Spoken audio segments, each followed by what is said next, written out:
Today, we're going to travel to a must-see place in Moca, Puerto Rico.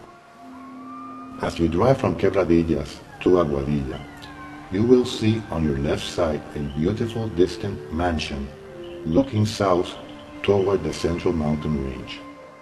Take a few moments and visit this place, just as I did with my wife.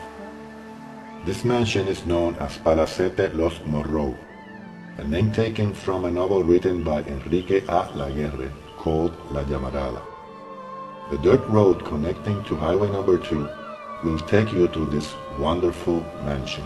The mansion has changed names in at least 2 occasions. Back in the 19th century, it was first known as Hacienda Irurena and owned by the Peyot family, which came to Puerto Rico from the vast region of Fuerteventura in Spain. The mansion was later acquired by Juan Lavadier, who renamed the property Castillo Lavadier.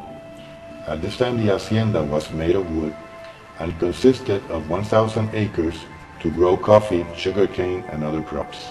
When Lavadier died, his widow destroyed the wooden house and paid Paul Servajan, a French architect, to build a Caribbean version of the French chateau or French palace.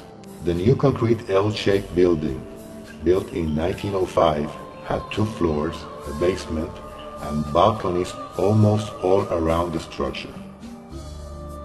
This was a gift she gave to herself.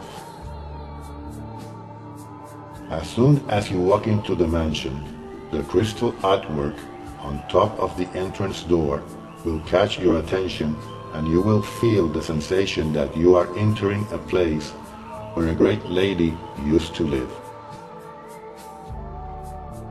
Just a few steps into the house, you'll find yourself standing in a very spacious living area with doors that open to the gardens and to the lower balconies of the mansion. A magnificent staircase leads to the top floor. The first floor of this mansion was designed to receive guests and to hold social events. In the 20th century, the mansion and its sugarcane plantation was absorbed by the sugarcane industry of Puerto Rico. And as decades went by, it became the property of the municipality of Moca. In 1993, a fire destroyed whatever remained inside the building, but the cement structure remained intact. The municipality of Moca restored the mansion to its original splendor, and today it is a museum full of memorabilia from the mid-20th century, with burial photographs and old documents that contain the names of the slaves and servants that used to work in the plantation more than 100 years ago. It also has a library on the basement, and on the second floor it has a conference center with various paintings on the walls lighted by an antique chandelier. Adjacent to the conference room is the original chamber used by Madame Peyot. Today it has a bed where Madame Peyot used to sleep and another bed where she used to dress.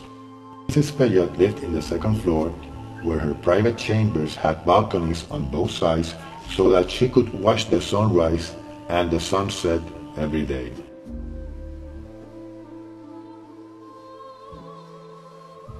Let's take a look at this exquisite mansion from the first decade of the 20th century.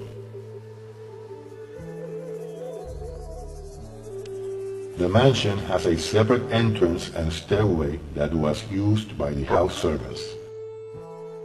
It was said to us that the widow would require the servants to take a bath before entering the house, and that chains were found on the basement in some sort of penalty box.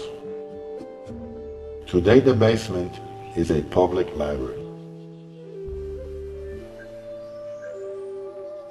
An old train locomotive lies in the west garden and a water containment in the south garden. The front garden leads to a beautiful gazebo and 2 water fountains. The name Castillo Lavadier was changed to Palacete Moreau to honor Enrique A. Laguerre, who died in 2005. Laguerre was in love with this hacienda, which inspired him to write the classic novel La Llamarada. In this novel, the plot took place within a sugarcane hacienda plantation administered by the Moreau family. The body of Enrique Laguerre lies in a lonely tomb in the east gardens of the mansion. The tomb faces the house to represent how much he loved this place. It's just a Hollywood scenario, a French chateau with a tomb in the back garden in a tropical island of the Caribbean. Palacete Moreau is a window to the past and a love story. This is a unique place worth to visit. So remember, just as I did, stop by Palacete Los Moreau when driving to and from Aguadilla, Puerto Rico.